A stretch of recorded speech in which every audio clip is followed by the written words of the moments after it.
of the feature match area for round number 2 here at GP Prague.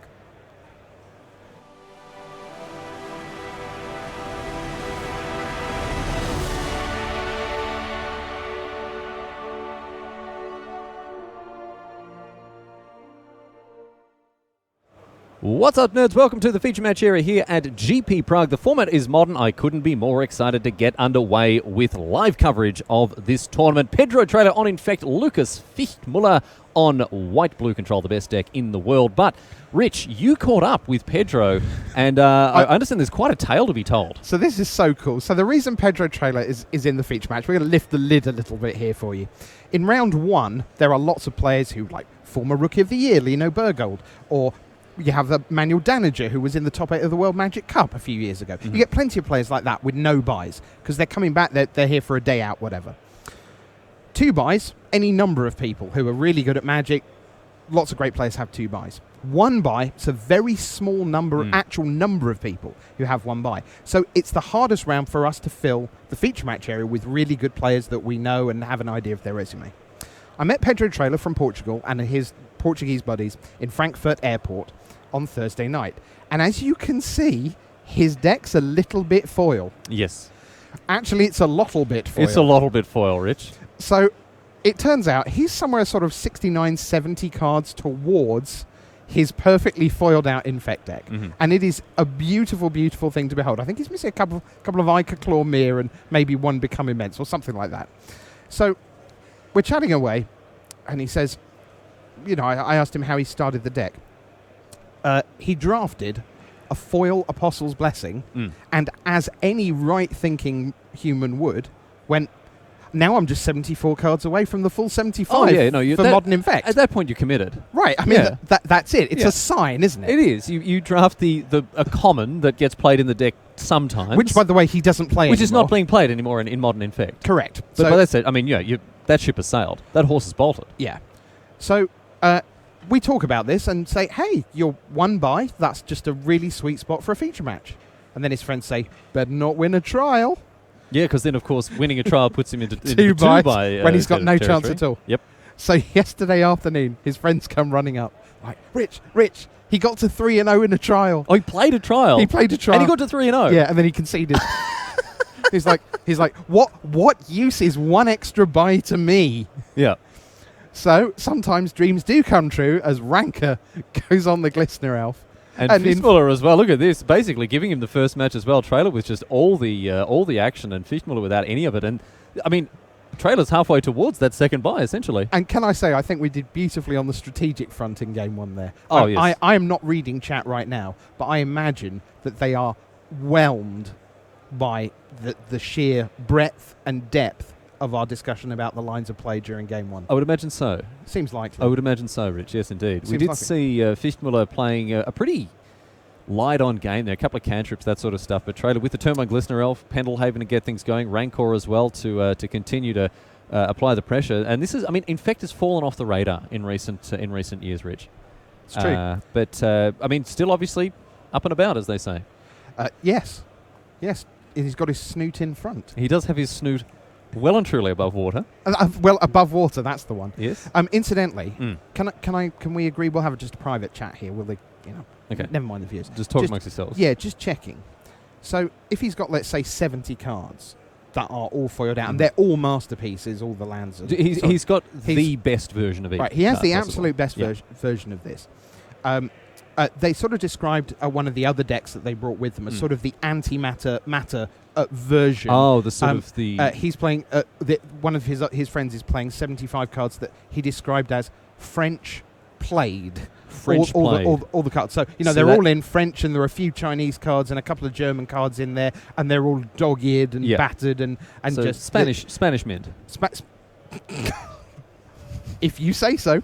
So can we agree, though, that amongst this sea of beautiful foil masterpieces and foil this and foil that, the 6 cards that he doesn't have foiled, we could call those trailer trash, couldn't we? Oh, Richard. Fair? I didn't see it coming. Did you not? I didn't see it coming. And you even warned me. You were like, "I've got a joke about his name, and I'm going to get it in there sometime." Yeah. Like, all right, I'll be. You know what? I'll be on tenterhooks. I'll be ready for it. You were waiting to see it happen, and the truck just came towards you from the other direction. Yeah, the trailer just hit me Hit me out of nowhere. That was Yeah. how it went there. Now, the great news is, I mentioned Simon Goodson, the man who does actually have strategic insight. Yes. And he is here in the building, and right now is trying to work out how shirts work. Yes. And I think he has. So what we'll do is we'll bring Simon over to the booth, because I've done the joke now. I'm happy. My life's You're complete. done. I mean, I've done the announcement about GP Richmond as It's well. very, very exciting, by the way. Can I add to that? Yeah, I talked to Marshall about it. And of course, the first thing I said to Marshall is, so you know how you're commentating with Reed? You're not anymore. Yeah. So, his face fell a little bit. And I said, and you know what else, Marshall? I'm not replacing him. And his face fell a little Yeah, more. he was like, And I okay. said, and not only am I not replacing him, you're in the booth on your own. Flying solo. And then he was like, his face hit the floor at this point. Yeah, well, he's like, obviously I'm lying. Yeah. I'm like, I'm not. Everything I've said so far is completely true. We're going to do some very cool stuff, hopefully. And, look, the worst thing that can happen is that Reed will lose 3 matches in a row on camera. We'll learn about why. We'll learn about the deck he's playing. And then he'll go back to being an expert for the rest of the weekend. We are really breaking... That is the absolute worst thing that can happen. We're breaking new ground this weekend with this Legacy GP. It's very exciting. I'm very, very interested to see how it all pans out. It should be good fun. Yeah, it's going to be super cool. So hope everyone enjoys that. But meanwhile, enjoy Pedro Trailer with his lovely foil, and a little bit of something else. Infect against Lucas Fichtmuller. And here's Riley. And shortly after that, Simon Goodson. Cheers, Rich. Got Simon stepping into the booth now. Look at this, like a leisurely day at the cricket as the commentators switch in and out. Simon Goodson, welcome to the booth. Welcome, Riley. Hello. It's great to have you along, my friend. I understand you had a few disruptions to your travel schedule. Yeah, my flight yesterday didn't take off, and my flight today was delayed. So I basically walked into the venue 10 minutes ago. Yeah. So you got to your all business though. Shirts on, glasses on, headset on, ready to party. Mm-hmm. Above the table, everything is in perfect condition. Yes, Simon Goodson, very much his outfit is very much the mullet of formal wear at the moment, because he's wearing a very nice either purple or blue shirt. I'm gonna lock in purple. That's wrong. Yes. Oh, okay. Well, I really tried. Beautiful watch. I like the look of that watch. New watch. Yeah, relatively new. It's a nice watch as well. There you go. He's got his glasses on. Trademark Simon Goodson style. From below the waist, ladies and gentlemen, well, the party don't stop. He's wearing jorts and what only can be described as socks with rubber soles. You're a man who enjoys his comfort, Simon. No comment. No comment to me made there whatsoever. So we saw Pedro Trailer, Simon, pick up the win in game number 1 here in very convincing circumstances over white-blue control. Not too much interaction brought to bear by Lucas Fichtmuller here. I'm expecting big things from white-blue control this weekend. I think it's in a fantastic position, and there's one card I wrote about it during the week. I'm interested to hear your perspective on it. Terminus. Mm-hmm. I think Terminus is extremely well positioned in Modern right now because of how it lines up against so many of the creature-based strategies, especially those that rely on the graveyard. Exactly. By putting your opponent's creatures on the bottom of their library, you are playing around a bunch of different things. Vengevines coming back, Bloodghast coming back. Of course, tokens are gone anyway. But also the new Hardened Scales deck really wants creatures to go to the graveyard, and that way you're really playing around all of that. I think you can really play Blue-White Miracles in Modern now. And Fichtmuller here is playing... He's playing only 2 Terminus in addition to Wrath of God and Supreme Verdict here. So not all in on the 4 of play set of Terminus there. But still, 2 Jace the Mind Sculptor, 2 Teferi. This is very much the top end of white-blue control these days. Very, very cool to see how Teferi has sort of impacted Modern. Yeah, and Teferi is so powerful that you're really playing him on turn 5, untapping 2 mana. You're threatening to effectively win the game if you get to untap with Teferi. And so often you will, with a number of cheap interactive options that 2 mana can turn on, anything from Logic Knot, Path to Exile, and then even cantrips to continue to fire through your deck. It's kind of changed the landscape of what the modern win condition looks like in these white-blue control decks, because previous to this, Simon, it was Gideon Jura. It was Elspeth Sun's Champion, which still relied and needed a lot of support. Teferi is a much more snug fit in this deck. Because it's a control card, right? If you play Elspeth, that's a win condition that doesn't really help you control the game. Whereas Teferi does both, and that's why it's so well positioned in these decks. Slower start here for Trailer. Looks like he's just going to fetch out a breeding pool from that Windswept Heath. You can see all of these expeditions from Battle for Zendikar Trailer really has gone to to great lengths to ensure his deck is as foiled out as possible, as you can see. Back to Fichtmuller now. Fichtmuller has at least one Terminus in hand, not where he wants it to be. No, of course not. And we see he has brought in Negate, which I really like. He's playing a copy of it in the main deck and another one in the sideboard. I like main deck Negates these days in Modern, but it's surprisingly relevant against, even though Infect is a creature deck, it's still very good against it. Yep, absolutely. The main issue here is that Pedro will try to overload the control deck's mana. So you cannot keep open enough mana to interact with all the possible pump spells. Fichtmuller striking while the iron is hot here, deploying that Detention Sphere before something like a Vines of Vastwood could protect the Blighted Agent. And we see Trailer has one in hand. I think he drew it for the turn. Infect has not had a great couple of months or years, I have to say. Since the banning of Gataxian Probe, the deck has really taken a beating. Mm-hmm. Also, the printing of Fatal Push That's very true. makes it so much more difficult to protect your creatures from cheap removal. Glistener Elf now. As Trailer, as we cast an eye over his deck list, Simon, it's changed a little bit. It's gone bigger, the Infect lists of your Ichoclaw Mir is the new inclusion as a 2-of. Distortion Strike as well, the rebound unblockable card to make sure you can push through those damage. It is a little less lower to the ground. Yeah, and then if you play Ichoclaw Mir, Distortion Strike to make it unblockable, you usually also want Rancor because it synergizes really nicely with the self pump. And to be honest, in game 1, you are still one of the fastest Goldfish decks in the format, so you can be a bit slower. Serum Visions now for Fichtmuller. He's playing a 2-3 split of Opt and Serum Visions. So Fichtmuller obviously not all in on the Terminus plan. What I really like to see is 4 copies of Opt before the first copy of Serum Visions, especially when playing a lot of Terminus, because triggering a miracle in your opponent's turn is so powerful.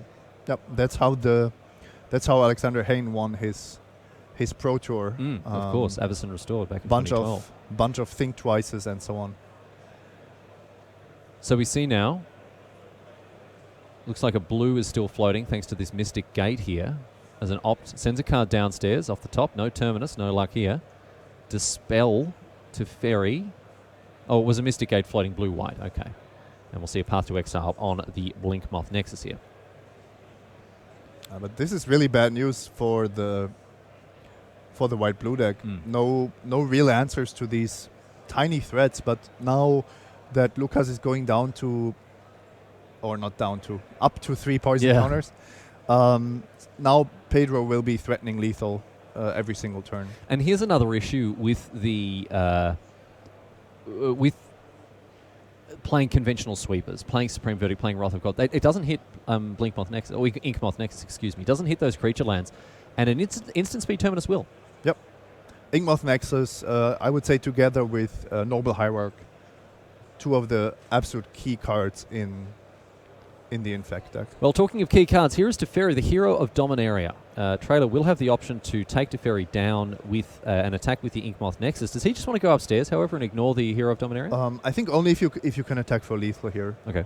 Because if you can't, then 1 point of damage is not really too relevant here. So let's have a look. We've got the Ink Moth Nexus, excuse me. One day I'll name that card correctly.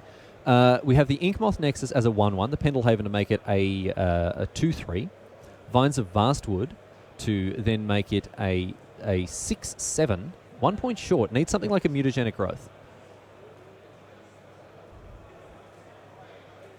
And a Blossoming Defenses will be enough here for Fichtmuller to extend the hand. A very clean and tidy win for Pedro Trailer. And I'll tell you what, he'll be a happy man because, of course, conceding to his opponent a 3-0 during a trial yesterday, Simon, to ensure that he got that round 2 feature match, and picking up a win will put him in almost just as good a position now as we move into game 3. Rough stuff for Lucas there, Simon. A tricky matchup at the best of times for white-blue control, given the very, very speedy pace of Infect generally, but just didn't have what he needed. No, and I think it is a really difficult matchup. You need to draw almost perfectly, and you need to make sure that the game goes on until at least turn 6, 7, 8, Mm-hmm. so that you have a chance. Yeah, one of the biggest problems, as we saw in the matchup there, is Inkmoth Nexus. It's a very difficult card for the for the for the deck to really, properly deal with, and there's only so many numbers of Path to Exile and so forth that you actually have to deal with creature lands. And the Infect deck is it's putting pressure on you, but it's also dictating the pace of the game. It's deciding when to expose, for example, these Nexus, and then there will always be dispels or hexproof effects to follow up your removal spells. We haven't seen a lot of Infect over the last couple of years, my friends. That may be set to change here at GP Prague, however, of course, the format being modern, and the format is wide open. Bit of a Wild West situation for the modern format right now, Simon, where, what's the number of tournament-winning decks you can imagine in this format? Is it 20, 25? Well, I would say, sure, there are 20 decks that can win a modern tournament. The decks I expect to win a tournament, maybe a dozen. Okay. But I think that's still absolutely huge. Yeah, enormous. Absolutely. And of course, you can play more or less any type of deck that you want as well in Modern. And I'm sure throughout this weekend, we're going to see control, we'll see combo, we'll see aggro, mid-range, all sorts of stuff like that. Right now, however, all we're going to see are some ads, because we're going to go to a break. After this, my friends, back with Time Walk Magic at round number 2 here at GP Prague.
Welcome back to the booth here at GP Prague, ladies and gentlemen. My name is Ryan, joined by the Pro Tour champion Simon Goodson, and he's not the only Goodson you're going to be seeing on your screen just now. We do have his brother Dominic Goodson in the feature match area, all queued up for some time walk magic. So let's get to it. This is the youngest of the Goodson clan. I understand your middle brother, you're the eldest, obviously, yes. Eldest brothers for life, and the middle brother isn't so active with magic anymore. Exactly. So Dominic, the youngest of the three here. Against Yaroslav Brannis, and this is a deck that we don't see too much here. Death and Taxes, or the modern port of the Legacy staple. Still has Aether Vial, still has Thalia, Guardian of Thraben, but a bunch of other cards that we don't see in the Legacy list. Brimmers, Thraben Inspector, Blade Splicer, Leonin Arbiter. There's a lot of very hateful cards in this deck. Yeah, actually a deck that wants to prey on the super unfair decks in the format. It's always the question whether you find the right pieces to disrupt your opponent. Of course, Thalia is great against combo decks, not so good against company creature deck. Well, talk to us about the deck that Goodson's playing here, Simon, because I understand that you had a hand in helping you build it. Yeah, I played this deck quite a bit. I wanted to add Militia Bugler, who we've seen in humans deck lists. I wanted to add him to collected company decks. So basically, this is a Devoted Druid Vizier of Remedies combo deck with all the regular cards, but it plays Militia Bugler and Knight of the Reliquary. So Bugler gives it more resiliency, and the Knight of the Reliquary just fits perfectly into the deck if you consider that it's on paper a 2-power creature, that it jumps out of collected company, that you can get land destruction with its activation. So it might seem like a weird card because it's not really a combo card, but it has made this deck, in our opinion, quite a bit better. Yeah, opens up all sorts of new toolbox angles, of course, with some of the lands that you can get, Tectonic Edge and Horizon Canopy and the like. So yeah, very, very powerful and exciting card there, and also excellently named as well. Let's not forget about that. Here is, of course, however, the Duskwatch Recruiter. This is an important, important part of the combo finish here, as once you've got that infinite mana, you can essentially cycle through your deck as much as you want because of the 2-mana activation. Yep. So actually, Dominic is playing quite a few of his combo cards here. He wants to have Duskwatch Recruiter when he has infinite mana. He wants to kill with Walking Ballista when he has infinite mana. The real combo cards, like Devoted Druid, that's the best turn 2 play you can have. He didn't have in this game. Heads up play here from Goodson as we see Brannis activate an Aether Vial on 2. Goodson immediately cracks his fetch land there. Doesn't want to get caught out by something like a Leonin Arbiter. And doesn't have anything to do as well. Brannis as well. Look at that, the fake out. I love it. I love it. Brannis has assembled a pretty, well, not a particularly formidable army right now. As you said, Thalia not really doing her best work in this matchup, although going to be able to rumble for 2 here with First Strike. Goodson with the answer, the Walking Ballista. Happy to trade that one off here for the 2-1. And you can see Brannis' hand not particularly well set up. He's got another Aether Vial, another copy of Path to Exile. Might even have 2 copies there. How good is Path to Exile against the general company decks? It must be good, right? Well, on the one hand, it's good because you are able to stop the combo, but at the same time, you don't really want to ramp your opponent into the more collected companies, into Court of Calling.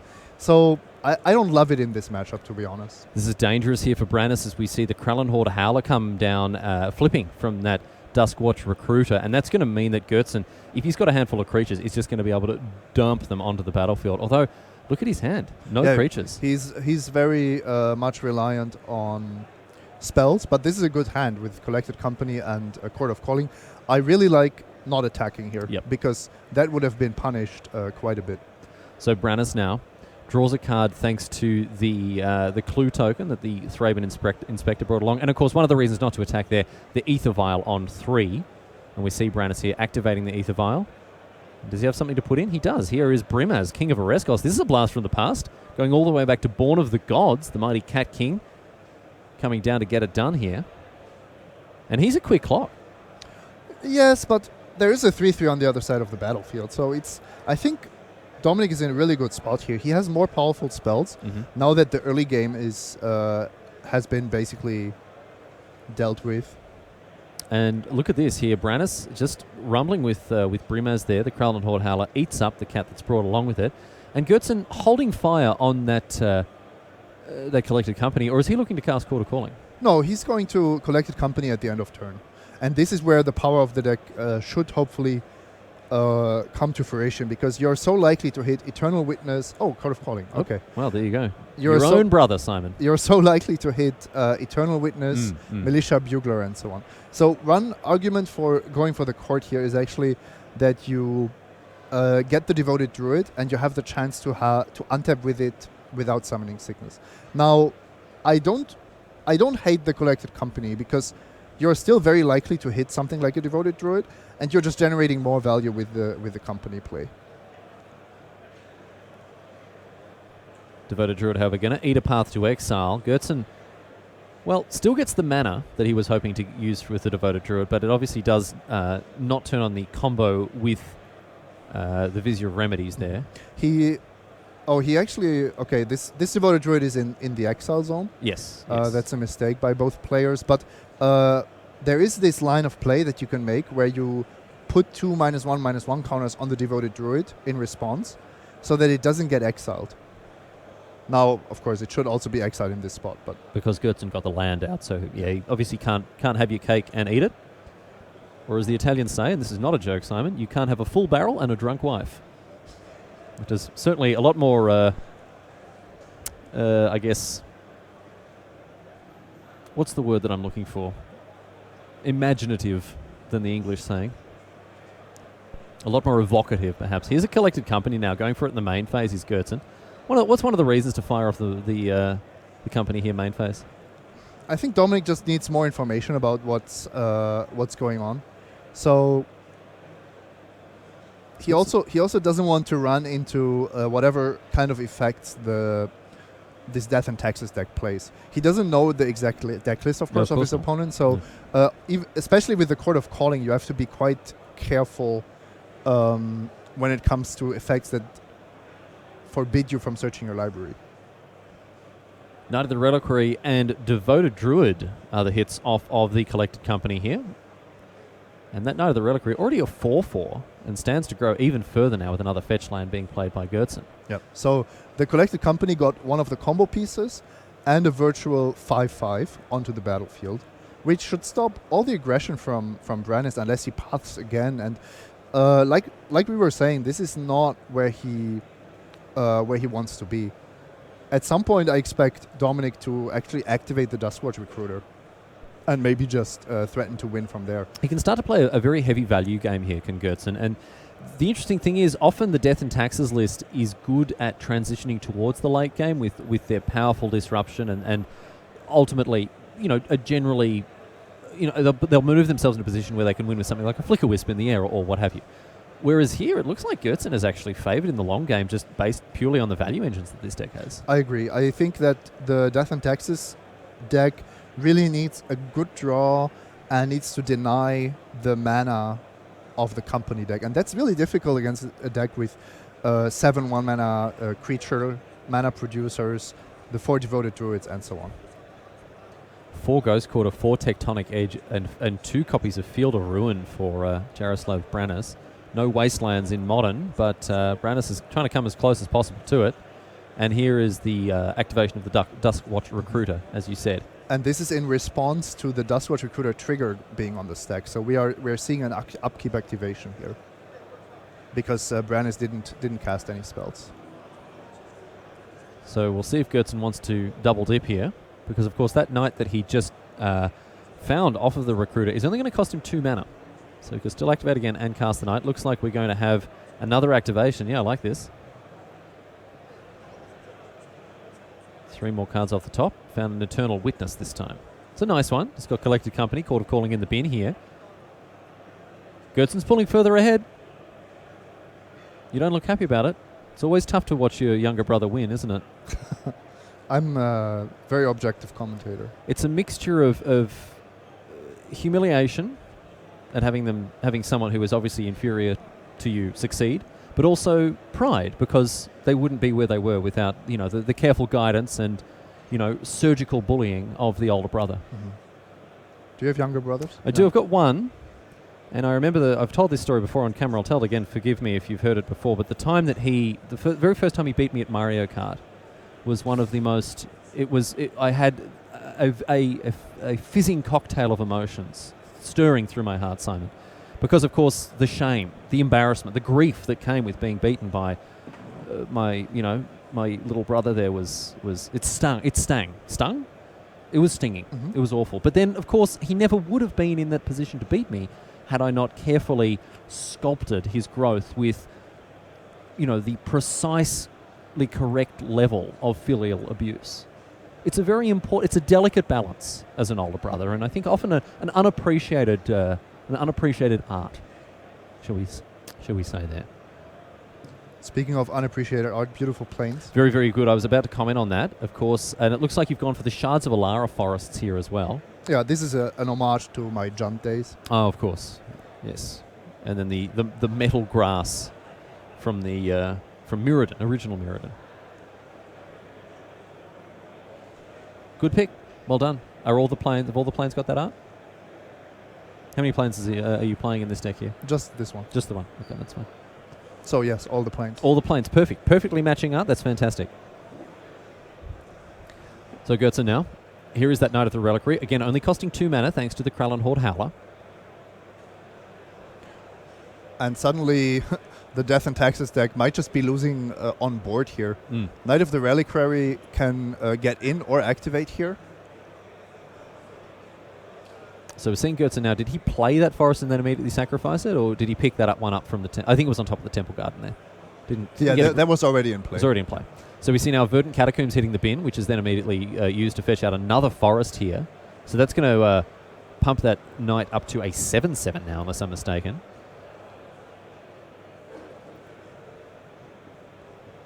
So we saw Goodson earlier crack the wooded foothills before. Or was it? No, sorry. It was the windswept heath there for the basic plains. And now Verdant Catacombs for that forest. And now a Duskwatch Recruiter. Let's have a Restoration Angel come into play.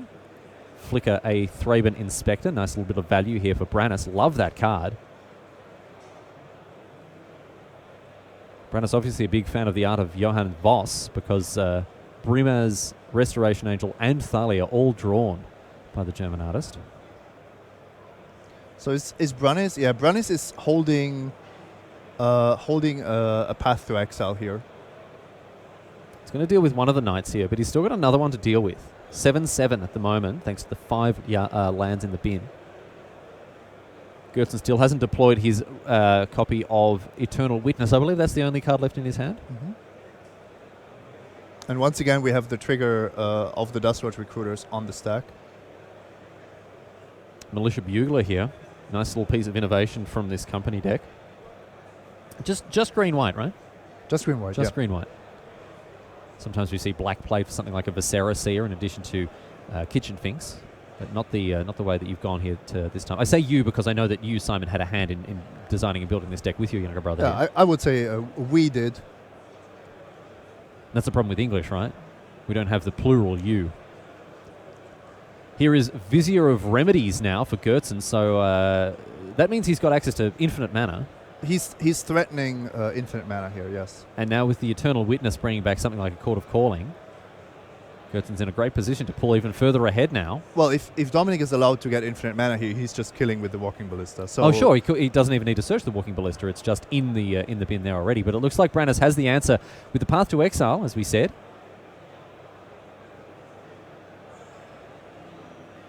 Goodson going to untap his Devoted Druid in response to this path. Tap it for mana, and we'll see what his next play is here. His creature spells cost 2 less at the moment, thanks to the double Howler here. Dominic is almost guaranteed to win next turn. He just has to decide whether there is a risk of dying to the Restoration Angel this turn. Devoted Druid hits the exile zone. Going to search up a basic here. Lots of basics in this deck. Yes, 7 of them. Very good against Path to Exile. Very good against Field of Ruin. Also. Interesting to see that you went for Tectonic Edge in building this deck rather than Field of Ruin. What was you thinking there? So, What you really want to do with this deck in certain matchups with the Knight of the Reliquary is to starve your opponent out of mana. And that means you don't want to give them another land to fetch up. So you're a lot less concerned about destroying utility lands and more so just keeping them off 4 or 5 mana. Well, you can still do that. Sure, but that's obviously less of a Exactly. priority. Here you can see the Bugler in full form. This is just like Sphinx's Revelation. Look at this. Bugler hits another Bugler. And we'll see another Bugler come down just for 1 mana as well. Bargain bin prices here, Simon. Yeah. And the amount of spells that Dominic is casting will once again trigger the Duskwatch Recruiters, and it's a beautiful chain. It's a beautiful dance. A beautiful waltz across a Viennese ballroom here as Goodson continues to got to shuffle those cards that go in the bottom of the library, of course. They go back in a random order. Brannis declines the cut. So what Dominic has to try to do here is he has to get a Devoted Druid without Summoning Sickness onto the battlefield. So, for example, with this amount of creatures on the battlefield, that was only 1 mana that he paid yeah, for that should that. cost 2 green. Should cost double green there. Whoops.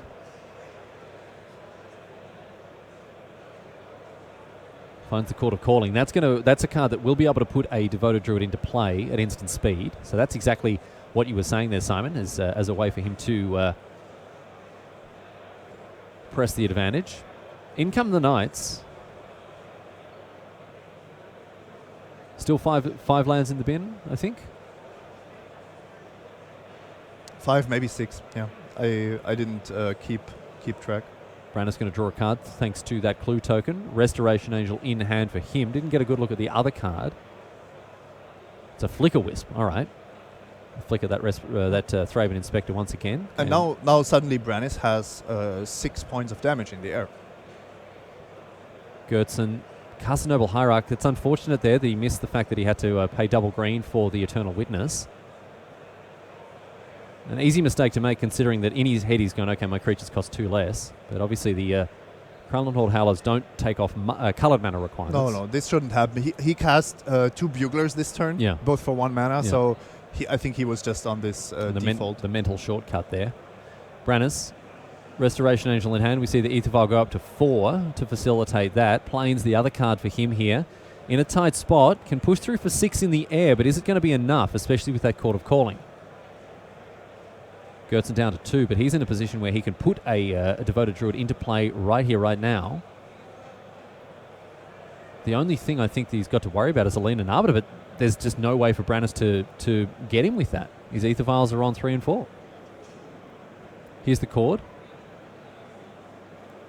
You can cord for up to 5 here. No, up to 4, excuse me. Finds a Devoted Druid. Of course, those creatures are tapped. Just shortcutting here.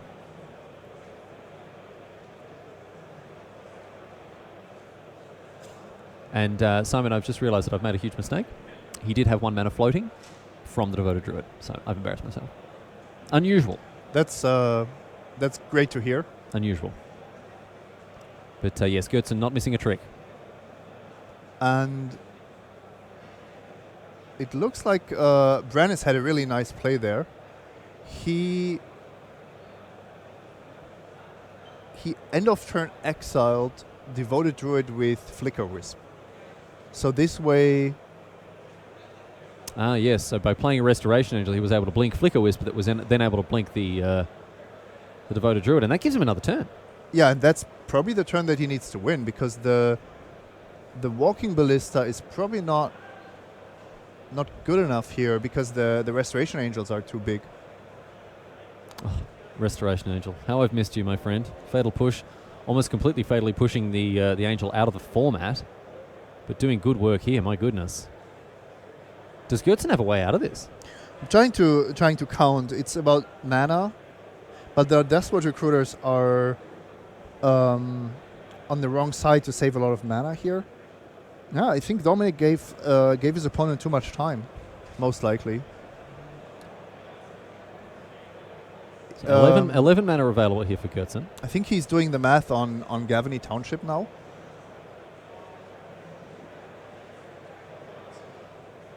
Try to force through just a brute force attack here. But there are a bunch of blockers, so Yes. 4 of them, in fact.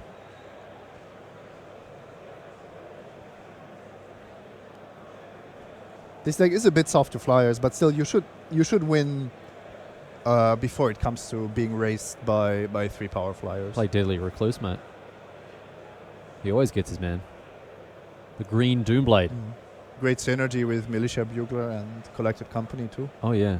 Flash in the... I mean, it kills everything. Blocks everything and kills everything.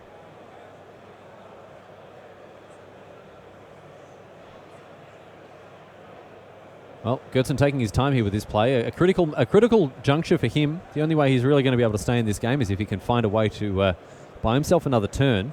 Because, of course, that Devoted Druid exiled at a key moment there by the Flicker Wisp. And that's huge. It's prevented Goodson from winning the game on the spot. Infinite Matter would just about do it here with these Duskwatch Recruiters. Find a Walking Ballista, make it arbitrarily large, and then win the game from there. I think Dominic was feeling too safe.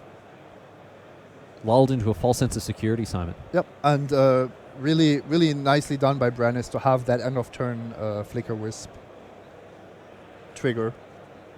So for 8 creatures that are legal attackers and 4 blockers by Brannis, that means 4 get through, 4 damage from Gavany Township. I think Dominic is probably just 1 or 2 points of damage short, so he has to calculate. He doesn't have the ballista in hand. If he had the ballista in hand, maybe he would be able to get there. There's another alternative where you have to calculate if you can maybe stay alive with a scavenging ooze. Yeah. So getting that and eating all the creatures from your graveyard, but I don't think you can gain. You need to gain 5, yeah. Even more. There's now 9 power. Oh, excuse me, a second air. restoration. Yeah. You'd need to gain 8 life then. Wow, rough stuff here for poor old Dom. Also, So- he's been quite depleted on untapped, pain-free mana sources to fetch out. Because of all the basics he's already found. Here's a Walking Ballista for 1. Going to float a mana, sacrifice the forest to the Knight of the Reliquary. Finds Gavany Township, just as you mentioned there, Simon. Still has the mana to activate it. With 1 mana floating. So that's why he took so much time. He's now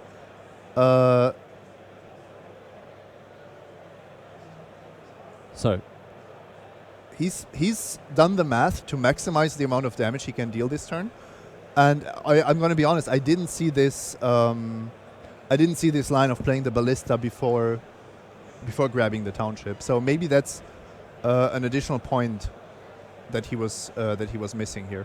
+1/+1 counters on all of his creatures. We see the Walking Ballista shoot down a Flicker Wisp. Looks like Brannis going to draw a card in response here. So at the moment, we've got a Walking Ballista activation on the stack. Flicker Wisp down. And Goodson can attack with everything except the Ballista and the Eternal Witness. Right-click, attack with all. In come the Buglers as well with Vigilance. That Knight of the Reliquary is enormous. Yeah. Something like a 9/9 right now. The size of the knight is not really all that relevant. I'm afraid. How appropriate, Simon, that we've got a big night here in Prague.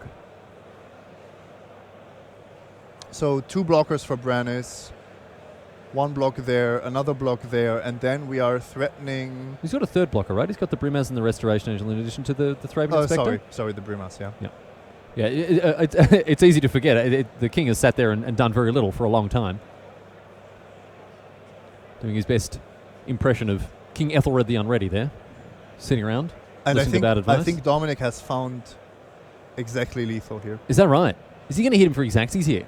He's going to hit for 12, and the final point of the ballista is Oh, going no. to deal point number 13. Oh, it's a masterpiece. What a work of art. But another Flicker Wisp, thanks to the Ether Vial here, is going to make life hell for Goodson because, of course, can blink out an attacker, can block itself. The blocks had already been lined up, but unfortunately, that is the way that it goes there. I have to say, hats off to Brannis. Yeah. Very nicely played by both players, I think. Brannis played for his outs and had exactly that one additional attack step that he needed. Yeah, that's right. He bought himself the turn that he needed, and that won him game number 1. We've got game number 2 in the can. We're going to get that one lined up and bring it to you, my friends, before very much longer. But this company deck, I mean, we touched upon the fact, Simon, that the format is wide open. We've talked about the fact that there is more or less any deck or any type of deck available for those people wanting to play Modern. What was it that drew you and Dominic specifically towards... This is not I would say, a quote-unquote tier 1 deck. This is not a mainstay of the format. What was it that drew you towards this particular list? This is a tier 2 deck, for sure, but it is a super powerful one. You can start with 1 mana acceleration, which is great. Devoted Druid is a great card on itself, but also the combo piece. Your best turn 2 play, I said it before. But what really is nice about this deck is that it's a somewhat fair deck, but it has white sideboard cards. So I think you have game against the whole format. Yeah, of course, because you can bring in that Stony Silence, bring in that Rest in Peace, and bring in whatever real white cards you want. You've even got, Gideon, Ally of Zendikar as a 3-of in the board here. I like this technology. Yeah, the control matchup is not so easy. So that is the trick to winning against the white-blue Of control. course, really taxing their resources, making them answer both non-creature and creature-based threats. Also, they're not usually expecting a planeswalker, so maybe they cut those negates. You can just catch them unaware. In comes the Noble Hierarch for 1 after a Devoted Druid on 2. Looks like Goodson doesn't have a 3-drop to commit to the battlefield here, but he's already developed his battlefield nicely. Back to Brannis now on the draw, of course, this time around. Doesn't have the Thraben Inspector. We'll see what he's got on 2. I can see a Thalia in there. Bunch of planes as well. No Ether Vial. I think that's really important to mention. The Ether Vial was the game-winning card for Brannis, enabling a lot of these plays.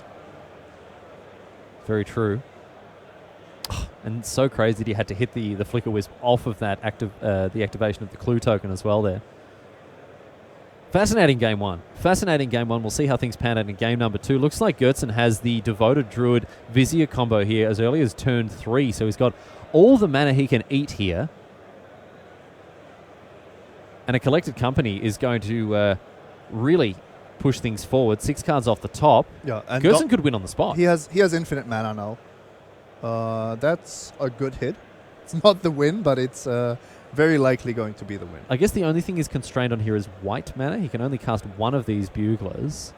These are from the Collected Company. Oh, sorry, they just put into play. That's not an activation of Kralin Horde Howler. Yes, double Bugly boys, as we find now, the Duskwatch Recruiter. And a second call to arms here from the Bugler. We'll see who we find. Oh, it's another one. The Recruiters coming to the Buglers. I guess that makes sense. From a flavor perspective. Yeah. Down comes the Recruiter, and that's enough for Goodson to win the game just like that. Within 30 seconds, he's taken it out because, of course, the Recruiter can churn through the deck, find a Walking Ballista, and cast it for 1 million, and that's the end of that. Yep. We are now, ladies and gentlemen, if you believe it, live. This is coming to you live from GP Prague here. Riley Knight, Simon Goodson in the booth, Yaroslav Brannis and Dominic Goodson, Simon's brother, in the feature match area. There was an 8-minute delay to this game, and so as a result, this is coming to you live from GP Prague. Very exciting indeed to bring you live coverage of this match. Looks like Brannis was able to kick things off with an Ether Vial, and he's curved that into a Smuggler's Copter, Simon. We'll see if he can crew up this card and send it in. Of course, too strong for Standard. Banned earlier last year in Standard. And Alina and Arbiter is going to provide the necessary crewage for the 3-3. Notice that Dominic has started with 2 mana creatures, but only a single land. Missed his second land drop there. Rough stuff for the German. Brannis discards a Horizon Canopy after drawing from the Copter trigger. Oh no. Oh dear. Brannis very aggressively attacking the mana of Goodson, keeping him off. Well, I guess he's still got white mana thanks to the birds, but Goodson unable to search out a basic thanks to the Alien and Arbiter, but a Vizier of Remedies for Phyrexian Revoker on the Devoted Druid. Wow. That is rough. That was going to be huge here because that would unlock as much mana as possible here for Goodson. Wow, what a game. But Brannis just has the answer. Wow, back and forth. Look at this. So now now the Devoted Druid cannot be activated anymore. But Dominic has a way to deal with the Revoker. He just needs another turn. So this is far from over. It's just it's actually just delaying the inevitable. The question is if Dominic has enough time. He could have generated 1 mana this turn, but 1 mana doesn't help him. He needs to get 2 mana for Walking Ballista or a white mana for Path. Yes. So that's how close this is. He was about to just kill Brannis. Because he has the Walking Ballista in hand. So the no-land kill would have been quite an achievement. Wow, this has really been one for the ages. We had an incredibly drawn-out, incredibly skill-focused game number 1, and then Goodson just flipped exactly the right cards off the top of the library in game number 2 and won it out of nowhere. And now we see Brannis slowly chipping away with the Smuggler's Copter, and Goodson just a single card away. If he can remove that Revoker, he wins the game on the spot. Yeah, but there's now, if I'm seeing it correctly, a Walking Ballista in Brannis' hand. Oh, so dear. he can play a Walking Ballista for 1 just to get rid of that Vizier. And if he doesn't, oh wow. Oh my goodness. Oh my goodness. Brannis has chosen not to do it. Anno land off the top. It's a Horizon Canopy. Goodson is going to steal this one right under the nose of Brannis here. He's got the Horizon Canopy, can cast the Path to Exile on the Phyrexian Revoker, and then all of a sudden, it's a Walking Ballista for a billion squillion.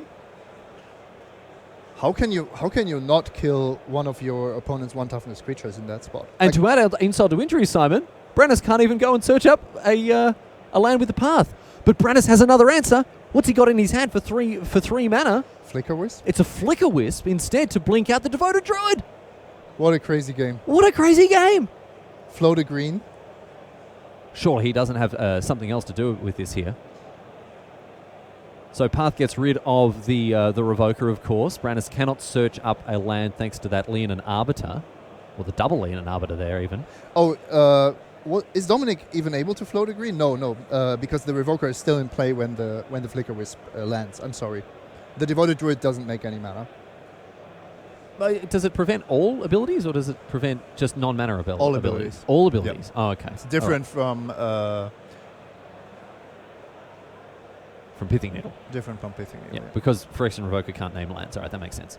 So the Devoted Druid is exiled. Goodson. Oh dear, hang on. Has he played a Ballista for 1? Yeah, with the Phyrexian Revoker. So it looks like Brannis is on top of the interaction. A weird one, for sure, because it would seem like the Druid could still make mana through the Revokers. Intuitively, that's what you'd think, because it's so rare that mana abilities are targeted with effects like the Phyrexian Revoker. But it looks like, okay, well, that seems to be the way that it's gone there. I mean, I could be mistaken. It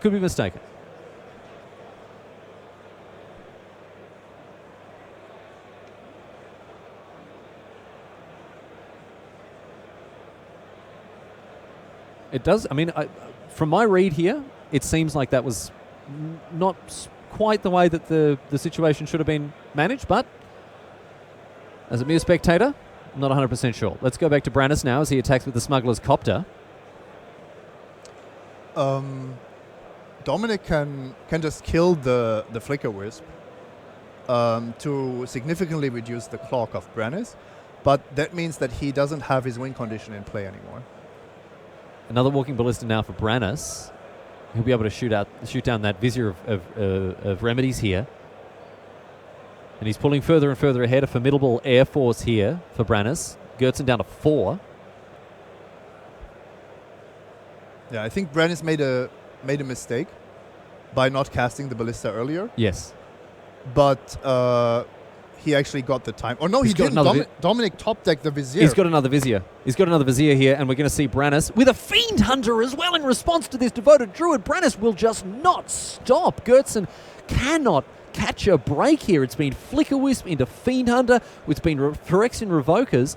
Goodson has come up with the goods time and time again, Simon, and he just cannot get this combo working. But this time he can get another mana to play another Devoted Druid, and that could be enough to survive the turn. Just barely enough. Or are the ground creatures lethal? Oh, this is so close. What an incredible game. We've seen Goodson go into full-on combo mode here. He's not contesting the battlefield meaningfully. He's just looking for that combo. There's the Fiend Hunter taking care of the Devoted Druid. And now Dominic missed his opportunity to generate an extra mana, I think. So he passes. Because the Revoker is out of the game. He could have had another blocker, I think. Back to Brannis now. Going to Ghost Core to the Horizon Canopy. Goodson can not search for a land. Doesn't have the 4 mana to pay for Lean and Arbiter. So Ghost Core to just a juiced up Wasteland there. And we're going to see Smuggy C get in again. Big attack here for Brannis. Does Goodson have anything to say about it? He can survive by blocking, but he loses his whole board, so... Wow. What an incredible game. What an incredible game, Simon. We see the block and the sack there for the Walking Ballista. So Brannis gets in now and takes Goodson down to 1.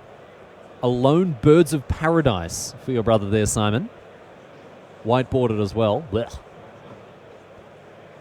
Let's see if some kind of magic can appear from thin air. Off the top, it's a Militia Bugler. Not enough. Simon, your brother Dominic Goodson going down in 2-1 after some of the craziest magic we've seen. And it's only round 2, and we're already seeing this sort of stuff. What an incredible match. Let's just a quick recap of what we saw. Game number 1, a long, hard, drawn-out slog with both players contesting the battlefield. Game number 2, Goodson comes down out of the gates very quickly, snaps off the combo on turn 3, I think. So easy game there.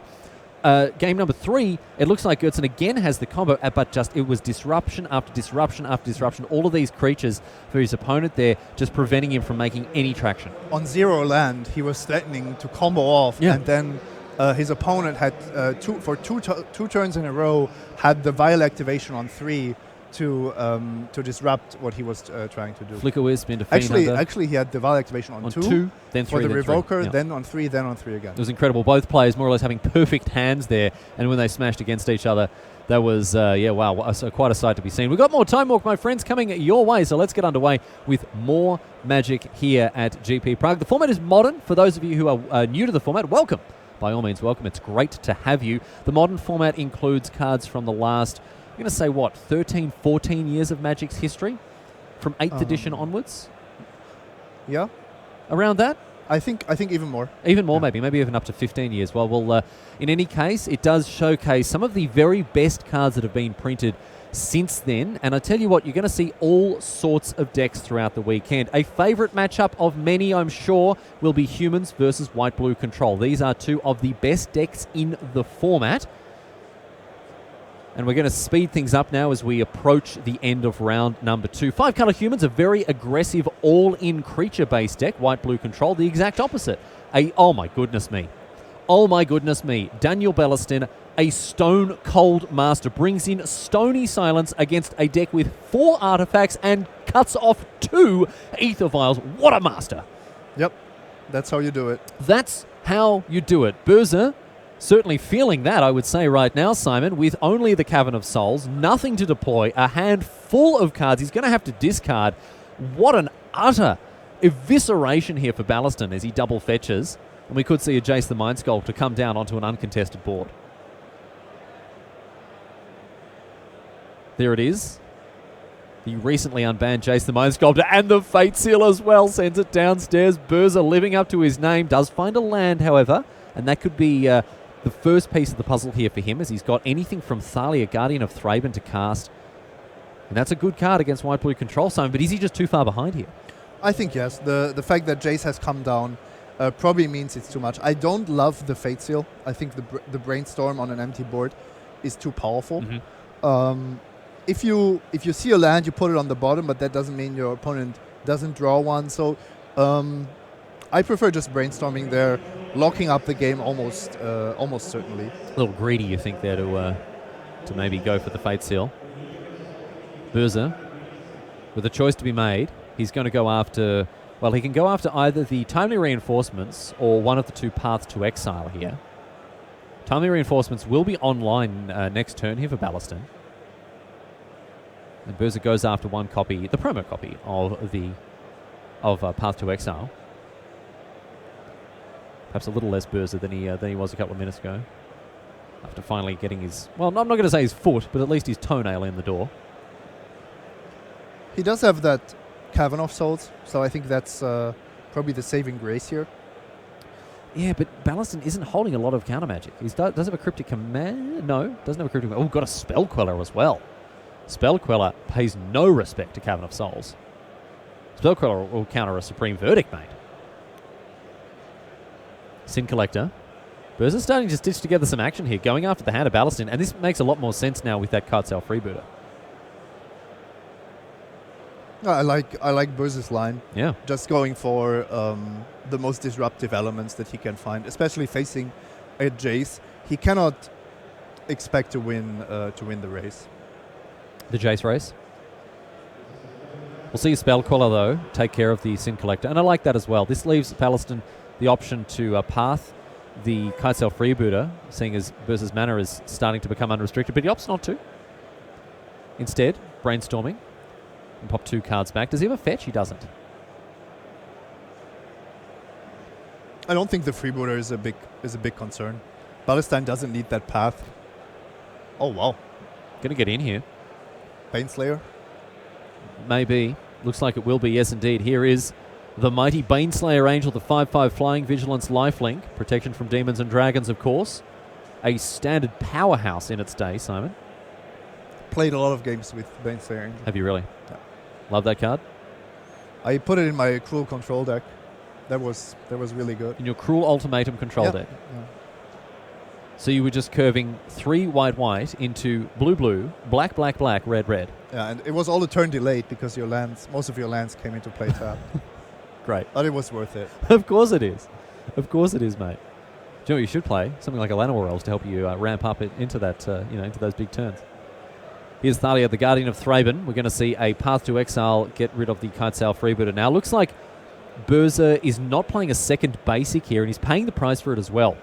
We've seen humans include the second basic in a form of an island in recent weeks, but looks like Burza hasn't adapted that. Here is Thalia's Lieutenant now to come down after the Guardian herself. Back to Ballaston now, though, with a Baneslayer Angel, however. In addition to that Jace the Mind Sculptor, you'd have to say he is well and truly out ahead. Off to a flying start here after that Stony Silence. Shut off the 2 Ether Vials. We're very quick to congratulate Ballaston for that. But if we're a little bit more realistic, this is about as good as it gets. You're playing a deck with so many answers, and you have, for example, Jace's Brainstorm ability. I think the fact, if you combine how scary a turn 1 Ether Vial is for you, and the relatively low cost of having a dead card, I really like this decision to bring in Stony Silence. Maybe not all of them, depending on how many you play, but it's a good card for exactly these kind of spots. In comes the team. Cracking across for 5 here. Ballaston's going to buffer that life total thanks to the old Baneslayer. Ships it back to Burza, who lost his Cavern of Souls. That turns on that Cryptic in the hand of Ballaston. Yeah, and Ballaston knew that Burza doesn't have another basic, so Burza is actually getting stuck with 5 with non-white humans in his hand, and also that Phantasmal Image that he wasn't able to cast before. Can't cast Meddling Mage. Can't cast the Phantasmal Image. What's the exact meaning of Burza? Is it angry or cruel or nasty? Doesn't matter what it is, he's feeling the emotion right now as Daniel Ballaston cleans things up. Easy does it. I would say angry is the best translation, but it's not exactly. It's not exactly. Well, it's not a positive emotion, and Daniel Burza has certainly been taken to the cleaners here by Daniel Ballaston. A pretty impressive performance from the white-blue control deck, hitting its straps and leveraging removal, finding the timing of the deck also really important. I mean, fair enough. Burza's stuck on lands. That's the price you pay for playing humans sometimes. But finding the time to put down the massive threat in Jace, protect it with interaction, and then put the clock down with a Baneslayer Angel. That was really a demonstration of just how good white-blue control can be when it is able to enact a clear game plan. The game plan that it is hoping to when it comes into situations like this. And it's not too unhappy to play against humans to begin with. No, I don't because it is a very redundant deck, so it's not as much punished by those meddling mages and kites off freebooters. That's very true, and we've seen white-blue control decks adapt to the meddling mage format these days with the diversification of wrath effects, with other removal spells like Detention Sphere to back up Path to Exile, Condemn, another option to get rid of Crisp Cool. And all of these combined mean that ultimately I think it just comes down to a classic aggro versus control matchup, and the control matchup I think is well positioned with its sweepers to deal with the very creature. And that's I think mostly because the humans' draws don't escalate all that often. Very good point. If you have to play around that Path to Exile, if you are facing a detention sphere, suddenly those double champion draws don't look as appealing anymore. And the other thing about the humans deck, which is important to remember, is that it is very much greater than the sum of its parts. If you look at the 1-mana 1/1s, the 2-mana 1/1s that it's playing, these cards are by themselves are borderline embarrassing. When they're put together, you know, again, it's the classic tale. The team comes together and they end up with a much better... It's just Mighty Ducks. It's just the Mighty Ducks. They come together with a much better result than they deserve than they would have individually. And if you can break that apart, if you've got ways to get rid of the Thalia, if you've got ways to ensure that Meddling Mage doesn't have the impact that it's supposed to, they're left with a bunch of anemic beaters, and you can just sweep the board with a Supreme Verdict and stabilize and head towards the end Also, game. they have almost no way of sideboarding against you. Yeah, because they've just got to bring in more creatures, right? Anyway, that's the way that goes there, my friends. We're going to go to a break, and after this, well, Simon and I are going to step out of the booth, and you're going to be joined by Tim Willoughby and the Hall of Famer Frank Carsten. You're not going to want to miss round 3 here at GP Prague, so stick with us. We'll be back after this.